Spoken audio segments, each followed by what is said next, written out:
विठ्ठला विठ्ठला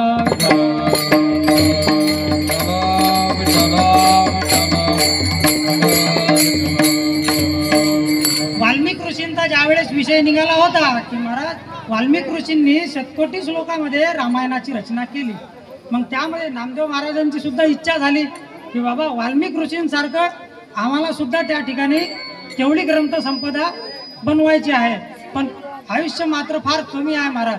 त्यावेळी होती आयुष्याची वृद्धी,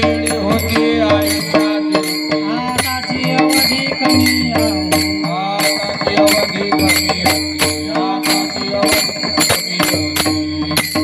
आता वेळ फार कमी आहे आणि या कमी वेळामध्ये आपल्याला भावार्थ रामायणासारखा मोठा ग्रंथ लिहायचा आहे असं नामदेव महाराजांची इच्छा होती. पण ग्रंथ लिहायचा आहे, पण ग्रंथाकरता महाराज सर्वांचं सहकार्य पाहिजे. कोणतंही कार्य करायचं जर असलं, या ठिकाणी इच्छा आहे कीर्तन करायची, पण हे मंडळीच जर नसली तर कीर्तन होऊ शकत नाही. विठ्ठला विठ्ठला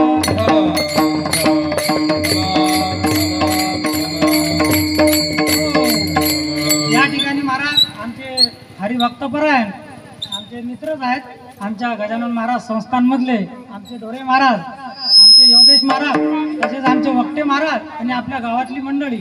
महाराज मंडळींनी सुद्धा भरपूर सहकार्य दिलं, त्याबद्दल नवीन कीर्तनकारा यामध्ये काही ना काही चुका झाल्या क्षमा कराव्यात. विठ्ठला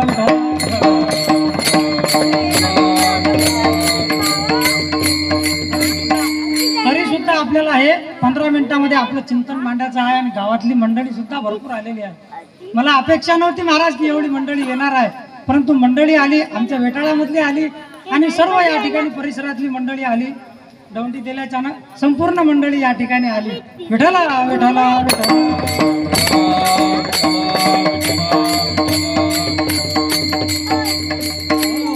त्या ठिकाणी ग्रंथसंपदा जर पुरी करायची आहे तर मग काय करायचं, तर मग महाराज म्हणतात की कसं आहे, पांडुरंगाला एक विनंती करू की पांडुरंग परमात्मा आमचा ग्रंथ जो आहे तो पूर्ण करायचा आहे, मग काही ना काही यामध्ये थोडंसं तरी सहकार्य करा. त्यामध्ये पांडुरंग म्हणाले की बाबा असं करा नामदेवराय, तुम्हाला जर तुमचा ग्रंथ पुरा करायचा आहे ना तर मग एक काम करा, मी सरस्वती मातेला तुमच्या जिभेवर पाठवतो, तिला तुम्ही प्राधान्य द्या आणि तिच्या हातून तुमचा ग्रंथ पूर्ण करून घ्या. विठ्ठला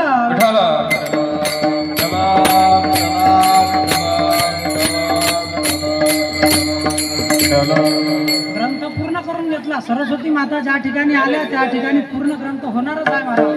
ग्रंथ पूर्ण झाला आणि पूर्ण झाल्यानंतर मग मात्र विषय निघाला की आता आपल्याला माळवंद्या करण्याकरिता जायचं आहे आणि माळवंद्या करायच्या आहेत. त्या ठिकाणी मग भेट झाली. भेट अशा संत महात्म्यांची झाली की बाबा ज्यांची जन्मजन्मातही अशी भेट होत नाही, संत महात्म्यांची भेट म्हणजे हे देवाची भेट. विठ्ठला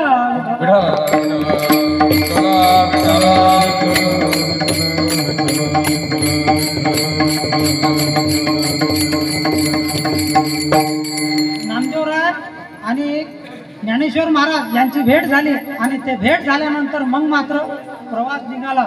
ज्ञानोबारांना इच्छा व्यक्त झाली की नामदेवा आपल्याला तीर्थयात्रा करण्याकरिता जायचं आहे आणि तीर्थयात्रा आपण करून येऊ एक वेळा. त्यावेळेस मग महाराज आणि ज्ञानेश्वर महाराज आणि नामदेवराय तीर्थयात्रा करण्याकरिता निघाले आणि तीर्थयात्रा चालू झाली. महाराज कृष्ण विष्णू हरी गोविंद या नावाचे निखळ प्रबंध माझी आत्मचर्चा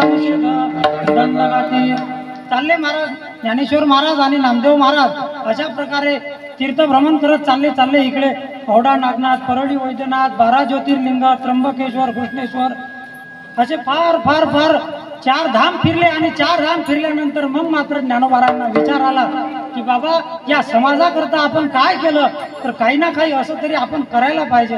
त्यामुळे विचार आला आणि वापस आले मग दोघंही जण. विठ्ठला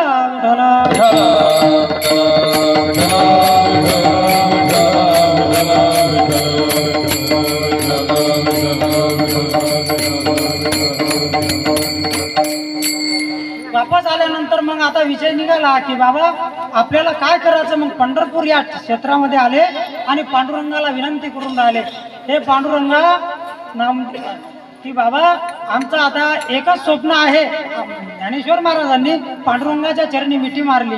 सद्गटित कंठ व संडला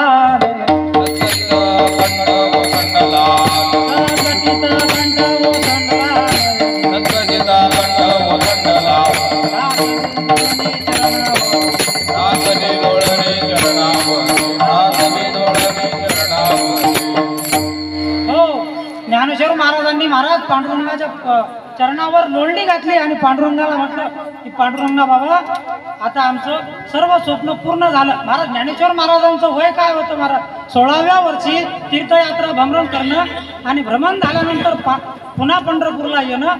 त्यावेळेस पांडुरंगा परमात्म्याला समाधीची इच्छा व्यक्त केली की बाबा आम्हाला पंढरपूर या ठिकाणी समाधी घ्यायची आहे. त्यावेळेस पांडुरंग परमात्मा म्हणाले बाबा आमच्या पंढरपूर या क्षेत्रामध्ये अनेक संत महात्म्यांनी समाध्या घेतलेल्या आहेत. या ठिकाणी भक्त पुंडलिक आहे, गोरोबा काका आहेत, मीराबाई आहेत, अशा अनेक संत मंडळी आहेत. पण ज्ञानेश्वरा तुम्हाला या ठिकाणी समाधी घेता येणार नाही. तुमच्यासाठी आम्ही एक स्पेशल क्षेत्र निवडलं ते म्हणजे अलंकापुरी असणारी आमची आळंदी. या ठिकाणी तुम्हाला जावं लागेल आणि त्याच ठिकाणी तुम्हाला समाधी घ्यावं लागेल. मग समाधीची महाराज इच्छा व्यक्त केली. त्यावेळेस पांडुरंग परमात्मा म्हणायला लागले की बाबा त्या ठिकाणी तुमचं वय तर काहीच नाही, पण तुम्हाला आता समाधी घ्यायची आहे.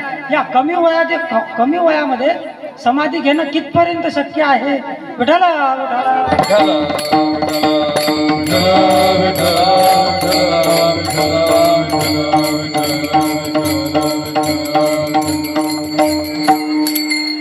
समाधीचा विषय निघाला.